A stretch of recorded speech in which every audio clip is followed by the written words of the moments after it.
দর্শক, আমরা তারেক রহমানের জনসভার আরও প্রস্তুতির খবর জানবো। এই মুহূর্তে আমরা যুক্ত হচ্ছি মৌলভীবাজারে এবং একই সাথে আমরা যুক্ত হব নারায়ণগঞ্জের ২৫০০। দর্শক, মৌলভীবাজার থেকে আমাদের সাথে যুক্ত হচ্ছেন আমাদের সহকর্মী আহমেদ ফারুক মিল্লাত। মিল্লাত, মৌলভীবাজারে তারেক রহমান কখন পৌঁছবেন, কি প্রস্তুতি এবং নিরাপত্তা ব্যবস্থা কেমন দেখছেন? ফয়সাল, আপনাকে শুভ সকাল।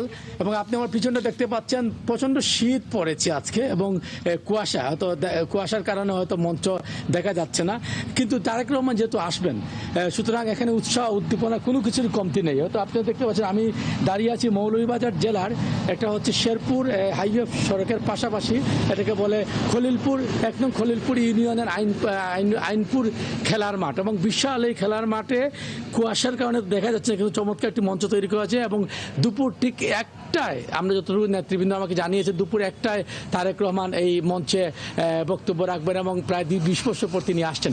গতকাল সারা রাত মঞ্চের কাজ করেছেন যারা স্বেচ্ছাসেবক দল থেকে শুরু করে সবাই, এবং এখানে আইন শৃঙ্খলা রক্ষাকারী বাহিনী সারা রাত ছিলেন, এখনও তারা মুভিং করছেন। হয়তো আপনি আমার পিছনটা দেখতে পাচ্ছেন।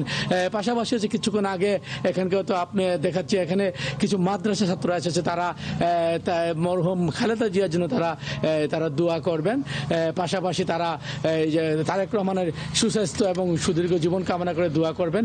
এবং মঞ্চের হয়তো আপনি আমার পিছনটা দেখতে পাচ্ছেন, সারি সারিভাবে চেয়ার সাজানো হয়েছে, লোকজন আসতে শুরু করেছেন ধীরে ধীরে। যেহেতু আপনি মৌলভীবাজারে যেহেতু দুপুর ১টার সময় জনসভা, হয়তো কিছুটা সময় এরফের হতে পারে, তবে লোকজন আসা শুরু হয়ে যাবে। এবং কুয়াশার কারণে এবং অত্যধিক শীতের কারণে হয়তো কিছুটা বিলম্বিত হচ্ছে। তবে সবচেয়ে বড় কথা হচ্ছে উৎসবের কোনো কমতি নেই।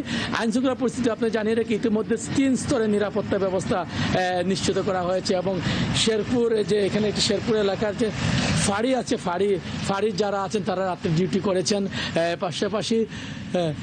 পাশাপাশি হচ্ছে গিয়ে আপনার এখানকার যে র্যাব, পুলিশ, সবাই যৌথভাবে তারা কাজ করবেন।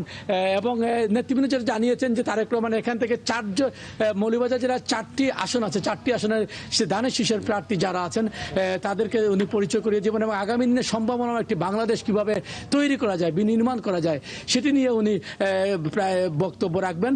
এবং সব কিছু মিলে প্রায় লক্ষাধিক মানুষ এই মৌলভীবাজার এই আইনপুরের জনসভায় তারা উপস্থিত হবেন, এমনটাই মনে করছেন এখানকার যারা নেতৃবৃন্দ আছেন। ধন্যবাদ আহমেদ ফারুক মিল্লাত, আপনি খবর রাখতে থাকুন। বেশ কিছু তথ্য আপনার কাছ থেকে জেনে নিলাম।